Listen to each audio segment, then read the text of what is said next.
What's up, everybody? It's Sportskeeda Wrestling Top Story of the Day. That is Jeremy Bennett in Nebraska, if you ask ya. We got news on big things going down in Texas. That's right. The stars at night are big and bright. And WWE wants to run a football stadium potentially 3 nights in a row. Are you serious, Vince McMahon?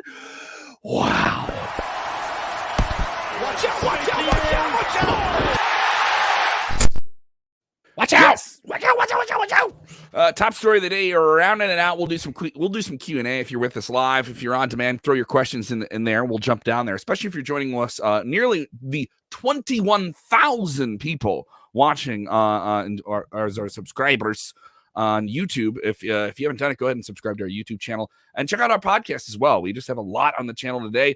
Today we just dropped our preview for Extreme Rules this Sunday. Jeremy, you and I will be live after that. We'll have Rick live from the arena, which would be really, really cool as well. Kenny Bolin doing that preview with us, one-time manager of John Cena. All right, the Star Maker. Mm-hmm. Oh, and Liv Morgan did an interview with us today that is great interview, making the media rounds. She had a lot to say. Great interview. And great interview. Grudge match on Sunday afternoon, by the way. Oh, yes. I was going to little grudge match. We will have our Extreme Rules trivia going down 11 a.m. Eastern, noon Central, I believe. Is the other way around. Flip it around. 11 a.m. Central, noon Eastern. Excuse me about that. So a lot of content for you guys from us in the next few days. Let's jump right into our lead story here on Top Story. If you haven't done it, hit that like button. Let us know what you think about this.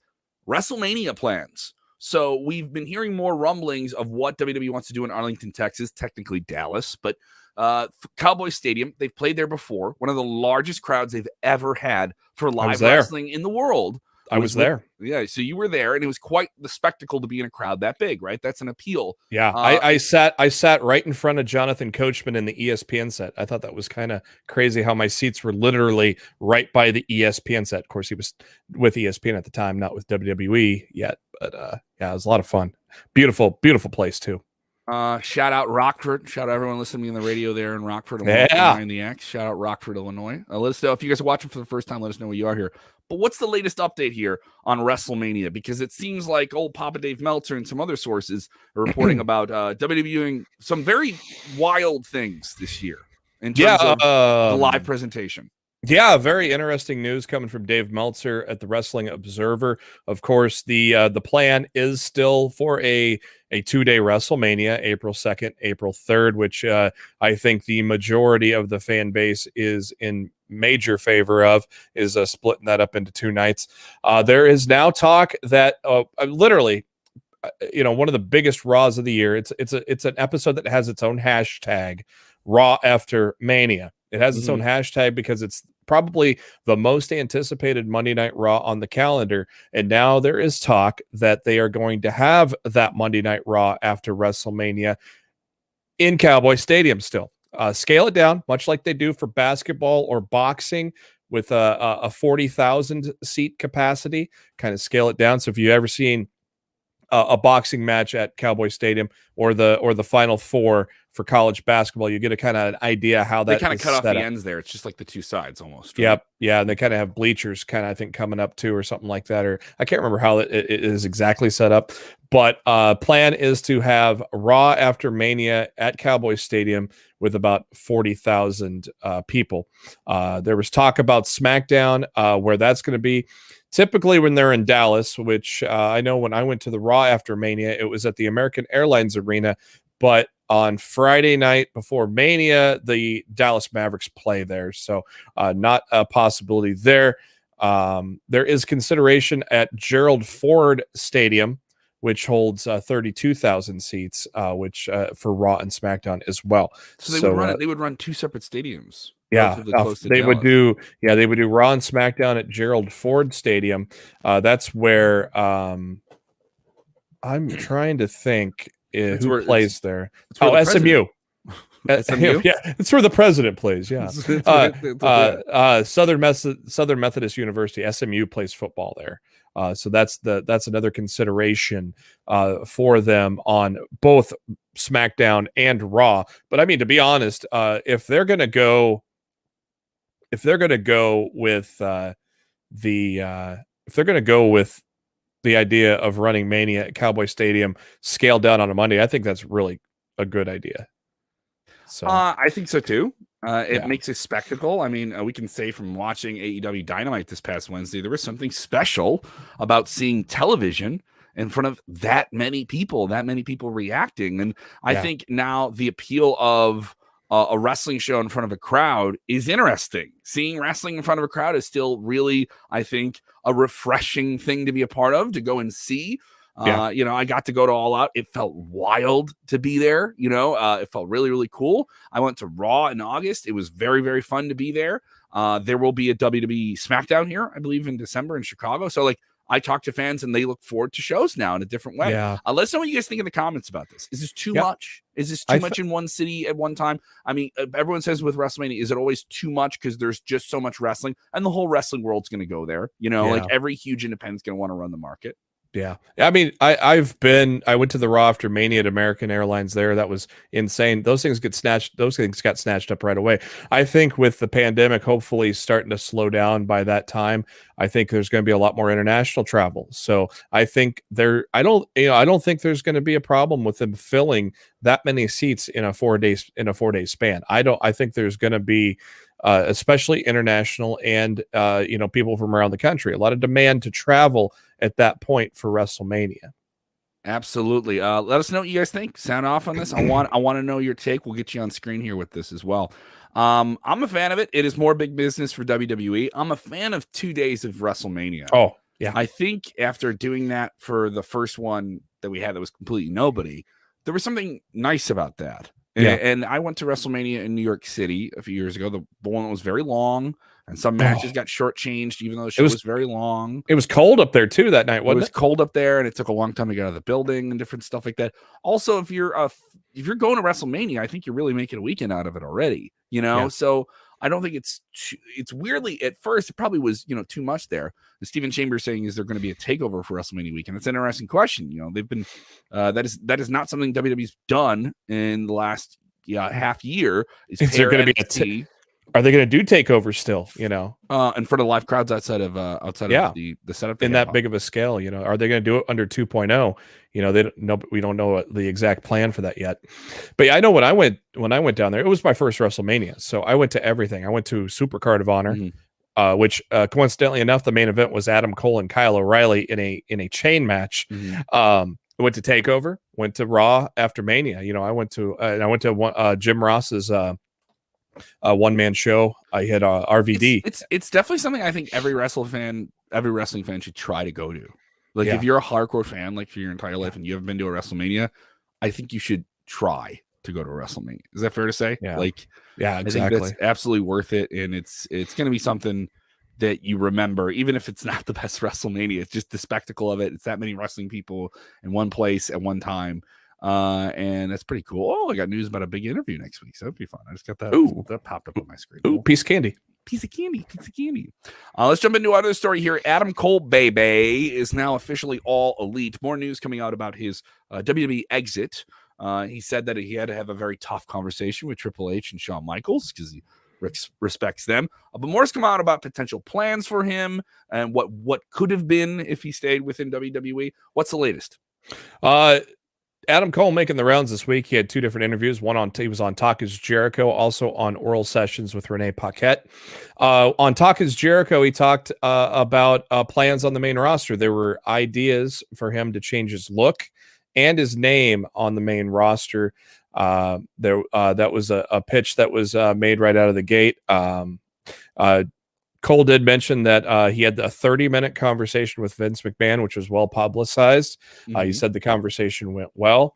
There was no real conversations with him before that. He said that was the very first time he got to sit down and talk.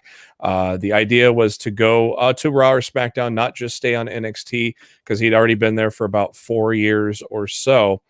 There were a lot of ideas. He said they were very vague on what they wanted to do. But when he first had the conversation, they mentioned to do a name change and change his look. He said that scared him a bit because he's been Adam Cole for 14 years in the wrestling business, and changing his look, I don't know, give him cut off the long hair, make it a little shorter. I don't know what they were going to do with that, but he said it kind of scared him. But he said he was real timid about pulling the trigger on those kind of major changes. He just said, those all kind of, played into maybe his decision to move on. And he said also in an interview with Renee Paquette, he said the hardest thing about leaving the WWE was his time and no longer being a part of the party on Up, Up, Down, Down, which basically was probably Up, Up, Down, Down's most famous probably series on the channel, where they played Uno every Wednesday. And he said that he formed such a close bond with Xavier Woods, Cesaro, and Tyler Breeze that was the hardest part about stepping how old away. is Adam Cole, if you don't mind me asking? He's 32.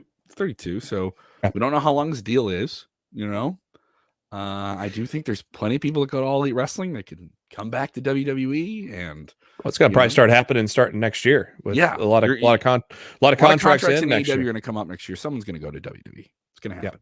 Yep.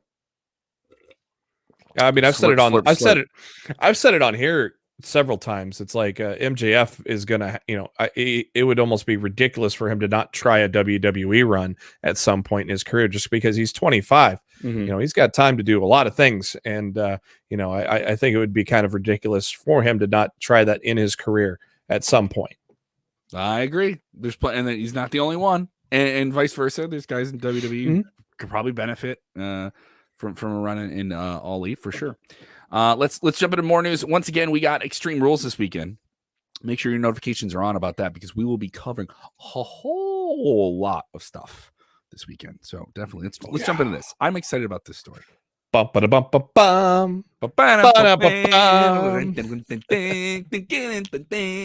right, so if you're under a certain age, you may not know how cool or ridiculously cool the show American Gladiators was. Now, this is a show produced and syndicated on television and was quite popular in the 80s going into the early 90s. It was rebooted for a bit about 10, 15 years ago on NBC. Hulk Hogan hosted it, and Layla Ali were a part of it. Matt Morgan was involved. Matt Morgan was a gladiator. Yeah, Matt Morgan was involved. Gina Carano, the UFC fighter, was involved as well. And so what American Gladiators was, for the people who don't know, and I do think you have to explain this got syndicated for our friends across the world as well. They got their own version of Gladiators. It was basically you're an athlete, but you're a normal person who has an everyday job. Yeah. And then you have to go through all these like organized kind of like obstacle courses, but you have to physically deal with gladiators. And all the different physical obstacles are quite over the top and ridiculous. And there's like jousting with big, huge, like puffy things that you like smack each other in. There's a huge obstacle course. There's gigantic Q-tips. There's this like open tackle on turf, like version of rugby that they would do, where you had to get the ball. Breakthrough and Conquer. Yes, like you and I are of a certain age and understand all of this stuff because it aired incessantly on TV here. It's not a commercial. What are you showing me? Pluto TV has an American Gladiators channel, so the free Pluto TV app. You can watch if you are not. I know familiar, what I'm falling asleep to tonight. This is gonna be awesome. If you're not familiar with American Gladiators, Pluto TV, I'm sure a lot of people have heard of this by now, but is basically a free app that has multiple streaming channels. There's a Price is Right channel that they just launched about a year ago. I watch that all the time in the background at work. They've got like sitcom channels. There's like a Three's Company channel and some other things. And but yeah, they got an American Gladiators channel, so you can watch. There is a wrestling connection. As I mentioned, wrestlers have been involved with this before. Hulk Hogan, all those different things. Yeah. Now we're learning that WWE could be involved with a fresh reboot of the show with NBC Universal. Give me the latest. This is coming from Deadline, who is a very reputable entertainment source in the industry, that WWE is partnering with MGM for a reboot of American Gladiators. Of course, the original show premiered in 1989, and it'll be a reimaginated, non-scripted series and going to feature various WWE superstars. So it sounds like from just the base of the press release that there are going to be WWE superstars who are going to be the Gladiators. And that's going to be not all. Love this. Yeah, it may not be all gladiators or WWE superstars, but I think, and they may, they may rotate. There's a lot of ideas you can do with this. And yeah, this is a perfect thing for guys and gals in WWE who may not be they may not be the most prominent characters, or maybe they don't have a character yet, or they're in the WWE and like Yeah. NXT system and they're just not on television, or you have somebody who's like, all right, I want to do something cool on the side. You know what I mean? If I was like imagine a Big E on this, and he's a guy that you have to do. But mind you, you also Powerball against Big E. Yeah, and dude. Bobby Lashley. Yeah, and he's and Roman Reigns. He's the one who's like tackling you while you're trying to like go through it. Like imagine them versus college athletes. Oh, all right? Man, I can't wait. Apparently MGM tried to shop a reboot in 3 years ago with Seth Rogen and Evan Goldberg as part of the producing team, but it did not make it to air. But then WWE jumped in now with WGM or MGM, and what's your favorite event on American Gladiators? Probably the Eliminator at the end, but that was the one that was the big obstacle course, but that was like the least amount of like interaction between the competitors. They would throw like medicine balls at you or something, but that was the one where they would swing on the rope and there would be a gladiator on like a pedestal with like a big poofy shield. And you had to literally swing at someone from like 30 or 40 feet away and kick them off. Yeah. Like this giant thing.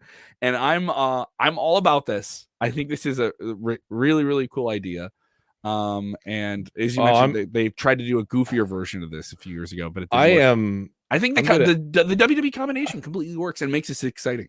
I'm gonna go nuts now thinking what that was. My favorite event was Assault, where you would is that where you had to shoot like the tennis ball gun, and they had to like hide, and they had to go to like all the different positions to hide.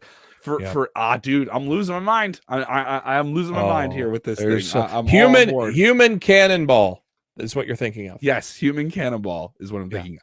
You want to jump into questions? Do we have one more story? We do have one more story. Story. What's our final story, buddy? Jump in. Final story is on the heels of the WWE draft, which I mean literally is a week away. So this is basically only talking maybe tonight on SmackDown, next week on Raw, and next week on SmackDown. But expect people from all brands to show up. No brand split, basically. They're going to try to do a quick boost in the ratings leading up to the WWE draft. So don't be surprised if you see some Raw superstars on SmackDown tonight or next Friday, and vice versa this coming Monday. Basically, Meltzer at the Wrestling Observer is saying that it's kind of a way to kind of boost viewership heading into the draft early October. I'm all right with it. I don't think it's that big of a huge deal. It does make sense because everyone's like, "Oh, you can't have talent from brand to brand. They're supposed to be separate." This is right before the draft. Yeah, this is leading up to it. Yeah. If this is a lead up to the draft, they would do this before WrestleMania. For several years, you would see people on different talent and shows and stuff like that. It's a swinging scale type thing, Like I'm not opposed to it. It makes sense. And also look at the Raw we got this week. Yeah, if they keep doing Raws like we got this week, I'm okay with it. That was one of the best Raws of the year. Yeah, Roman. I mean, obviously Roman Reigns moved the needle for the Raw ratings as it had a nice little jump on it. So, and obviously a lot of people wanted to see Big E return to Raw after his big championship win the week before. Definitely, man. A lot to get into. We'll jump into your questions if you have them. Fire them off. We have a fresh episode of Inside Cradle up as well for you to consume, featuring comments from Big E himself, WWE Champion Big E. Liv Morgan, that full Liv Morgan interview is up. If you haven't done already, man, just go check out the channel. We got a whole bunch of stuff for you to consume in the lead up to Extreme Rules this weekend. Non-stop content, baby. You ready for questions? Oh, yes, sir. Yeah. Fire away. Anthony has a question here. He is question, doesn't The Rock do a show for NBC or CBS that's similar to American Gladiators? Yes, he has the Titan Games. And that show doesn't feature anyone like physically attacking the people. It's more like obstacle courses. It's more player versus player. Yeah, it's more player versus player. And it isn't clear if this is an NBC show, by the way. MGM Studios is more involved in this, and NBC is the possible suitor for this. I don't even think they listed a possible where it may land. Yeah, MGM is the studio that owns the rights to American Gladiators. They own that's their IP. They own it. So WWE would kind of like be their partner to produce this show. WWE's done stuff like this. They did shows like with Netflix. They had a recent series like they did the Big Show sitcom and stuff like that. So they're not just bound to working with Fox and NBC here. So it's interesting here. I do think this would be a very great fit for a streaming network. I think this would be like an awesome show to put on a streaming network, or maybe this is something you put on USA Network on a different night. Maybe Fox wants this on Fox Sports 1 or something like that. Who knows? Yeah, it could be interesting here. Fire a few questions here. Let's get right into it. Leo saying, excuse me, I like this question from Nishad Jawai, who's not too far from where WrestleMania is going to be in Texas. Nishad saying NXT draft. Will NXT talent be involved in this upcoming draft? I don't think this year. Doesn't sound like it. Doesn't sound like that. I don't get the impression, especially because NXT is going through such a hard revamp right now with the 2.0 thing. Now, I don't think they need it. Don't be surprised if you see people from NXT get drafted, though. But it'd be people that you have not seen lately. Xia Li, for example, has not been on TV for a while. I'm trying to think of some other people, but there's some people that have been absent from NXT the past month or two that have been working main event and dark matches that very well could be drafted in this. But NXT as a brand is not going to be involved. Yeah, fire for questions here. We're all about to take them live, baby. For me, live. Leo Hodgkins says this one. How do you feel about the Extreme Rules pay-per-view having very few stipulations? Don't know if you want to talk about talked about it earlier. Started watching late. Leo, no apologies for watching late. You can watch the whole episode later. Don't worry about it. It was odd that the idea of Extreme Rules every year is pitched as that. My thing is, I think it's just people reaching for something to complain about. I don't think it's the worst thing in the world that this show doesn't have a ton of stipulation matches on it. It's not like it doesn't detract me from watching on Sunday or being attentive, because I think WWE has a fairly strong track record since last summer with pay-per-view. And that people really step it up on the pay-per-view shows on Peacock and the network and try and do something special. And there will be an Extreme Rules match. Balor and Reigns will be that. You'll get all of those wild things. But I do agree. That is kind of the appeal, right? Yeah, and it's weird that they didn't even announce that until last week. So we'll probably get something more tonight. I mean, there's only 6 matches announced. So there's going to be some more stuff announced tonight. Probably more added on Sunday as well. So. All right. So speaking of athletes coming into the WWE system here, good question from Anthony. When do you guys predict that Gable and Bobby Stevenson? I think you're talking about Gable Stevenson. Stevenson. Everyone makes mistakes. And Gunnar Harlan debuting NXT in the next few weeks or few months. Gable Stevenson. I keep doing that. I do. Yeah, right. Is a gold medalist. He's a gold medalist freestyle Greco-Roman wrestler for the United States. Won the gold medal. He came out and waved to the fans at SummerSlam, right? And he is signed to the WWE. He is going to train at some point. I don't think he's going to be in the system that quickly. This is still something he has to learn a lot of stuff.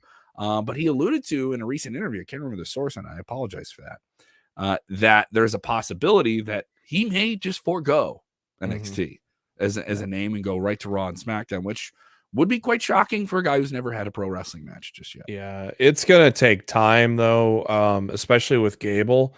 It's going to take some time. And with Gunnar as well, I mean, they're both completely coming into this green. So it takes time for them to be TV ready.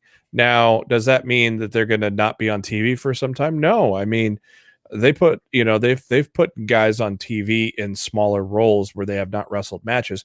I mean, Braun Strowman is a big example when he debuted with the Wyatt family. They've put people on TV before that haven't been as seasoned yet. And then still, while they're on TV, they can still head to the Performance Center and continue to train. Now, Gable is still going to wrestle for college this wrestling season, and he's going to be training in up in Minnesota, I think, right? Is that Minnesota? Yeah, so I would say you're not seeing him until the end of the earliest. You're not seeing him until sometime in 2023. Yeah, he's going to still wrestle this season for college. So, and of course, the NIL, allowing college athletes to make some money on the side is enabling him to sign with WWE today rather than wait for him to get done with his wrestling career in college. Like this question, haven't heard anything about this in a while here. Is there any update on MLW working with WWE? At this time, there is no update. But a few months ago, there was talk of WWE doing some stuff before Bryan Danielson decided to opt to go to AEW, that WWE's talk about working with outside promotions on some things. Specifically, the biggest would have been New Japan Pro Wrestling. And in that same conversation, there was this idea from WWE executives and officials that they don't like the perception that WWE doesn't want to work with other companies. And they wanted to build up something, maybe in response to what AEW is doing with Impact and other promotions. to build up something possibly with MLW, which lines up because you have MLW has had a lot of their top stars get look yanked who they're out and go to AEW. So maybe look who they would want to do it the other way around. And look who the champion is in MLW. Jacob Fatu. Yep. One of the bloodline. One of the bloodline is their champion. So yeah, he's in the bloodline related to Roman Reigns and the Usos. So it would be interesting to see if there could be some combination there, and certainly an appealing thing. You got some really talented, underrated people in that MLW locker room. What's funny is if they work with MLW, there's guys that went to MLW that just got fired there, like Bobby Fish is there, but they've got some other great wrestlers. Alex Shelley wrestles for them on occasion. Alex Hammerstone is a good wrestler as well. You got LA Park and LA Park's son are in there as well. So there's a lot of good talent in MLW, but obviously the money is going to be what would they do with Jacob Fatu and the bloodline, and that would make for a lot of fun, I think. Phil has a question here. How quickly do you see Braun Breaker Steiner, Rex Steiner, who being fast-tracked to the main roster in WWE? I don't see that for quite some time. I think he is significantly positioned to be the top new face that has been presented. I wouldn't be surprised. I wouldn't be surprised if it's next year sometime. Oh, sure. But I'm not saying like you're not going to see it in like the next 5-6 months. I don't think you're going to see it before Mania next year. Maybe sometime next year. Maybe Raw after Mania. But I mean, dude is not everything he's done on NXT 2.0 so far. He has knocked out of the park. Sure. Promos, in-ring work. I mean, he did his finisher on Ridge Holland, for Christ's sake. That is impressive. And he's been killing it on the mic, even though he sounds like Scott's just like Scott, Uncle Scott. But if he starts doing math, I'm going to laugh. But we can never forget the Steiner math. I expect it wouldn't surprise me if he pops up in the Royal Rumble. Yeah, because there'll be some NXT guys possibly. Yeah, and they enjoy sending a few NXT people over there to get the proverbial rub. Dude is already a star, I think, in just 2 weeks. Yes, he is. Jason Lewis, comment more than a question, but we'll go with it. Jason says Rock versus Roman to happen at WrestleMania 38. WWE would be stupid not to do it. It has been talked about for quite some time of how is The Rock going to play the next 2 years of WrestleMania, because you have Roman Reigns, his nephew, red hot. It is a match that writes itself. Roman is the head of the table, says he is the leader of the family, the same family as The Rock, the biggest movie star, the biggest wrestling star of all time. And Rock has said, if I do have a handful more matches, if there is a big one I can do, it's got to be with Roman. Everything lines up, all the dots connect, and WrestleMania has to be the proverbial destination to do that. I would say if you could get something with them this year and then end the year after in LA, back-to-back years would be perfect. There's so many X factors with that though, because it's like, are all these guys gonna be healthy? You have Rock. Rock's a busy guy. Rock's a busy guy. He's making movies. He's producing movies too. Is he gonna get clearance insurance wise to do this?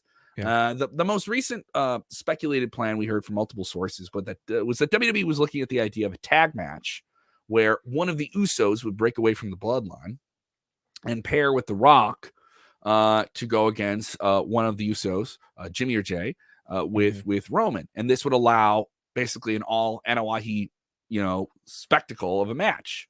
And an interesting one, because The Rock could get in the ring. He wouldn't have to do as much as he would in a one-on-one.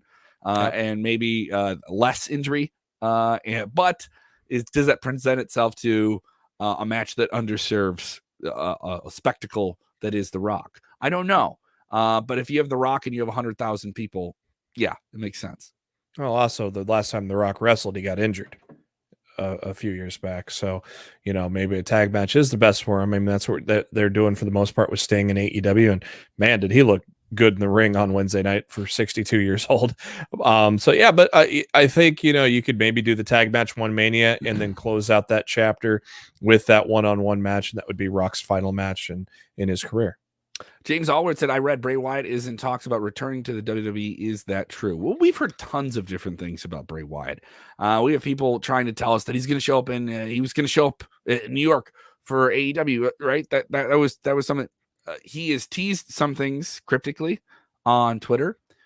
We haven't heard anything about him returning to WWE. Obviously, there's some speculation that he would go to All Elite Wrestling. There has been, some people in the know saying that there is more people in store for All Elite Wrestling to come to make a big leap there. I don't know, and it's I'm okay not knowing. I'm okay not knowing with a character that's as compelling as him. I'm okay not knowing exactly what he's doing next. Yeah, and I would really like Impact to get a better television deal and get a bigger footprint because they've had a good product, and that would just have a three-way battle would be just tremendous too. Because not everybody can go to AEW, but a lot of people in the know feel like he's going to go to AEW, but it's still a matter of if it's going to happen or not. And well, next week his brother is teasing something too on Twitter, so we don't know if it's cooking related based on his photo or if it's actually he's returning to the ring, because he's been out of wrestling for some time now, working in real estate. Long time. He was just on the shelf for WWE for quite some time here. Yeah. Plenty of questions for you guys to jump into. Don't be afraid to fire them off here. There is money for a Cult of Wyndham faction, though. I know everyone said that right away, like right when he got released, send him over to All Elite Wrestling and let him run the Dark Order. And if he not the Dark Order, you're stupid. You guys gotta understand, like, collective fantasy booking is not news. That's just you saying something like that.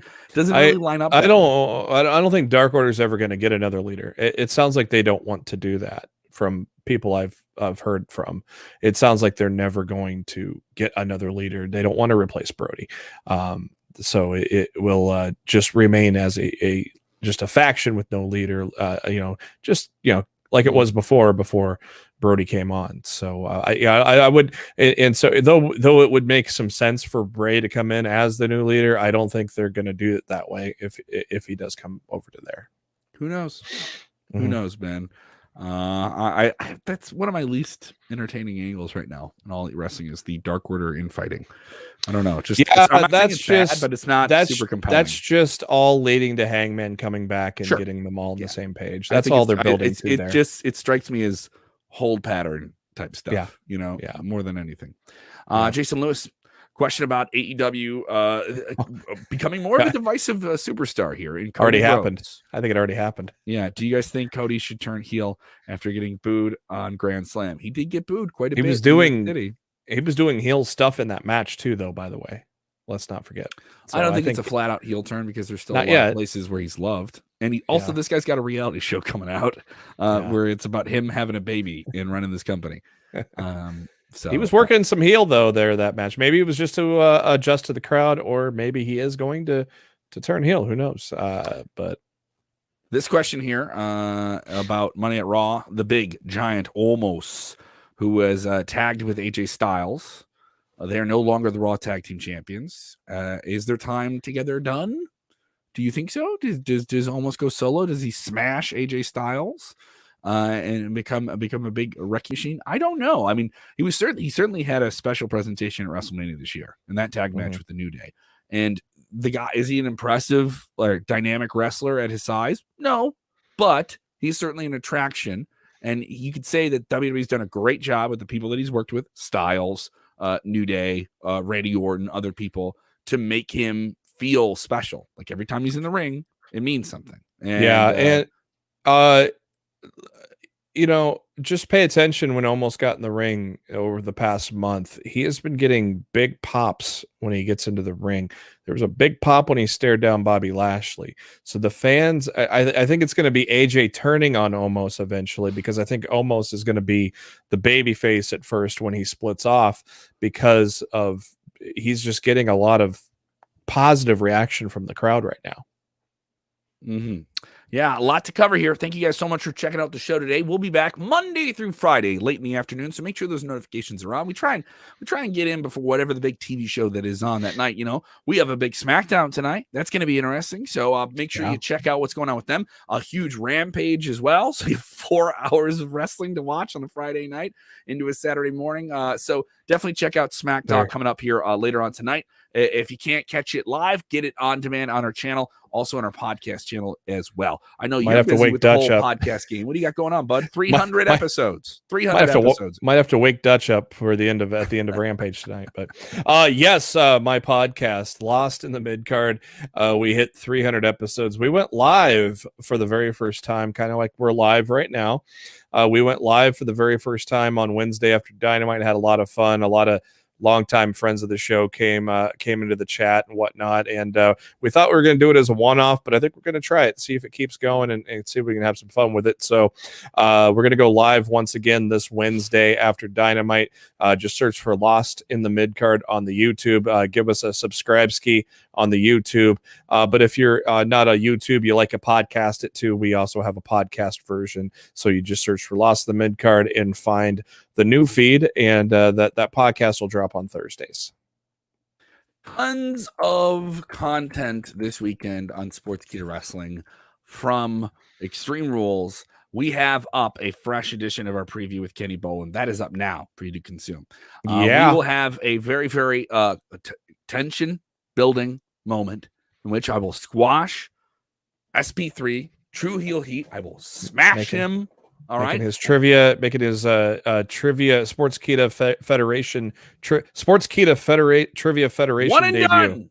Is that right? One and done. Sportskeeda Federation Trivia Federation. Yeah, Sportskeeda. I can't even say it, but Sportskeeda Trivia Federation. STF. STF. Jeremy, you're gonna be spending a lot of time with me here in these Zoom rooms. Man, we're gonna be doing that. That's coming up. I'll be hosting. That's coming up at noon Eastern on Sunday, so you can watch it before we get to Extreme Rules itself. So we're gonna cover everything extreme in wrestling. It's a #1 contenders match. The winner gets Riccucino. Riku Cheapo, that's what I call him. Kenny Boland coming out of you there. So a lot to cover. Thank you guys so much for checking out everything we have going on. If you haven't done already, go ahead and follow Sportskeeda on all of the different apps that you're on. You can get the Sportskeeda app, by the way. It's available on Google Play and in the Apple Store. So much to cover, so much wrestling, so much fun, so much going on. But it's okay, because when we're watching all of this, we do this one important thing. And what is that, Jeremy? That is enjoy wrestling. Yeah. Yeah. Yeah. Yeah. Talk to them. Let me talk to you. Talk to them.